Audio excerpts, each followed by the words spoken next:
నమస్కారం మా Gulf news కి స్వాగతం. ప్రతిరోజు 6 దేశాల తాజా వార్తలు మీకు అందించబడుతున్నాయి.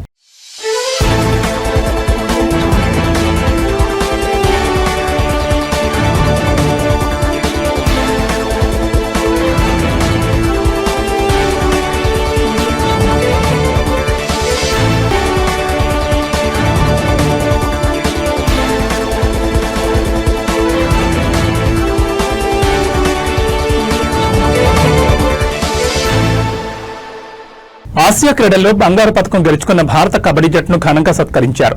భారత కబడ్డీ జట్టు సభ్యులను అన్నే తమిళ్ మండలం కమ్యూనిటీ అసోసియేషన్ సత్కరించి మెమోంటోలను అందజేసింది. భారత్ సాధించిన విజయం భారతీయులందరికీ గర్వకారణమని అన్నారు. భారతీయ క్రీడా నైపుణ్యానికి ఇండియన్ కమ్యూనిటీ ఎల్లప్పుడూ మద్దతుగా నిలుస్తుందని పేర్కొన్నారు.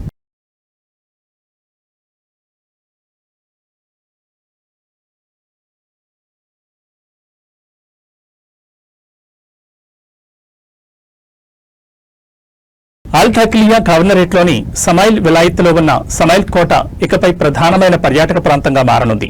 ఈ మేరకు రావాఫిద్ సమైల్ ఇంటర్నేషనల్ కంపెనీతో ఒప్పందం చేసుకున్నట్లు ఉమెన్ హెరిటేజ్ మరియు పర్యాటక మంత్రిత్వ శాఖ వెల్లడించింది. భవిష్యత్ తరాలకు సాంస్కృతిక వారసత్వ ఆనవాళ్లను తెలియజేసేలా కోటను అభివృద్ది చేయనున్నట్లు పేర్కొంది. విదేశాల నుంచి సందర్శకులను ఆకర్షించడంతో పాటు హెరిటేజ్ ప్రదేశాల నిర్వహణలో ప్రైవేట్ కంపెనీల ప్రవేశాన్ని హైలైట్ చేసే అవకాశాన్ని ఈ ఒప్పందం కల్పిస్తుందన్నారు. ఒమాన్ పర్యాటక మ్యాప్లో కీలకమైన సాంస్కృతిక గమ్యస్థానంగా సమైల్ విలాయత్ స్థానాన్ని పెంచుతుందని మంత్రిత్వ శాఖ తెలిపింది.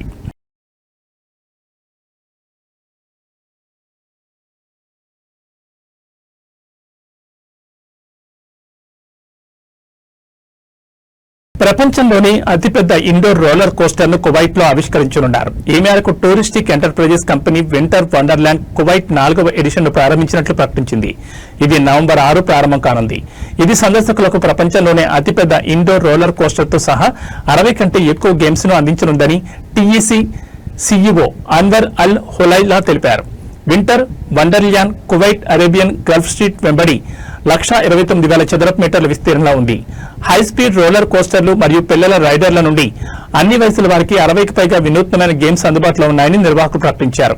ముఖ్యంగా ఈ సీజన్లో హర్రర్ కోటలు, కువైట్లోని అతిపెద్ద outdoor skating rink, cinema game ప్రత్యేక ఆకర్షణగా నిలుస్తాయని అన్వర్ అల్ హులైలా తెలిపారు.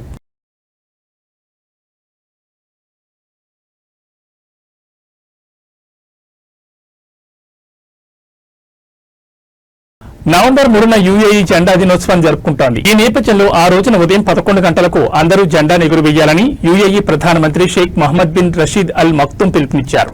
ఈ కార్యక్రమంలో పౌరులు, నివాసితులు మరియు సంస్థలు పాల్గొని జెండా ఎగురవేయాలని అన్నారు. అంతకుముందు దుబాయ్ నేషనల్ మంత్ను ప్రకటించింది. ఇది డిసెంబర్ 2న జెండా దినోత్సవం నుంచి ఈద్ అల్ ఇతిహాద్ వరకు యూఏఈ జాతీయ సందర్భాలను ఎమిరేట్ వ్యాప్తంగా జరుపుకోవాలని సూచించింది. ప్రతిసారి జెండాను ఎగురవేసే ముందు దాన్ని పరిశీలించాలని సూచించారు. అది దెబ్బతినకుండా, ముడతలు పడకుండా లేదా చిరిగిపోకుండా చూసుకోవాలన్నారు. జెండాను ఎరుపు భాగం పైకి మరియు మిగిలిన 3 రంగులు కిందికి ఉండేలా వీధుల్లో ఎగురవేయాలని సూచించారు.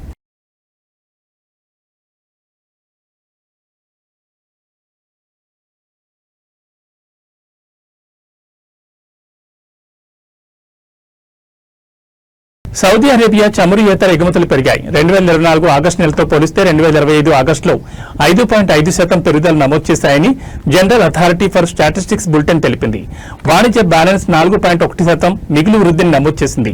ఇది 24.2 బిలియన్. సౌదీ అరేబియా మొత్తం చమురు ఎగుమతుల్లో యంత్రాలు, విద్యుత్ పరికరాలు మరియు విడిభాగాలు 25.4% వాటాను కలిగి ఉండగా రసాయన ఉత్పత్తులు 22.7%తో రెండో స్థానంలో ఉన్నాయి. దిగుమతి పరంగా చూస్తే యంత్రాలు, విద్యుత్ పరికరాలు మరియు విడిభాగాలు మొత్తం దిగుమతుల్లో 29.8% ఉన్నాయి. ఇది గత ఏడాది కంటే 24.7% పెరుగుదల నమోదైంది. మరోవైపు చమురు ఎగుమతులు కూడా 7% పెరిగాయి. సౌదీ అరేబియా అతిపెద్ద వాణిజ్య భాగస్వామిగా చైనా కొనసాగుతోంది. మొత్తం ఎగుమతుల్లో 16.2% మరియు మొత్తం దిగుమతుల్లో 26.4% వాటాను కలిగి ఉంది. యునైటెడ్ అరబ్ ఎమిరేట్స్ 11.1% ఎగుమతులు మరియు 5.4% దిగుమతులతో రెండో స్థానంలో ఉండగా ఇండియా 9.2% ఎగుమతులతో మూడో స్థానంలో ఉంది. దమ్మాంలోని కింగ్ అబ్దుల్ అజీజ్ వాడరేవు దిగుమతులకు ప్రధాన కేంద్రంగా మొత్తంలో 25.6% దిగుమతులు ఇక్కడి నుంచి జరిగాయి. ఆ తర్వాత జెడ్డా ఇస్లామిక్ వాడరేవు 21.9%తో రెండో స్థానంలో ఉందని స్టాటిస్టిక్స్ అథారిటీ బులెటిన్ తెలిపింది.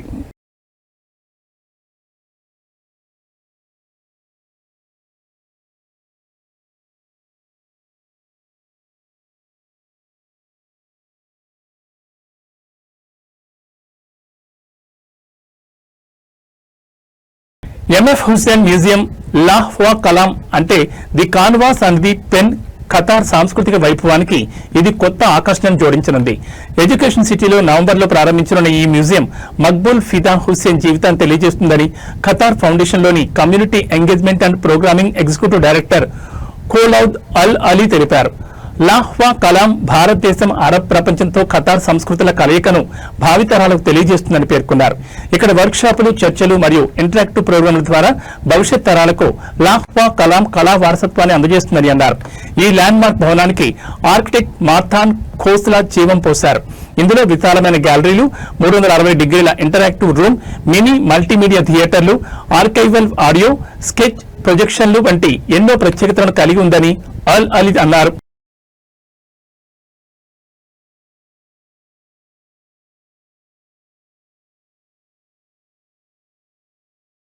ఇవి మా గల్ఫ్ న్యూస్ విశేషాలు. మరో బులెటిన్లో మళ్ళీ కలుసుకుందాం. నమస్కారం.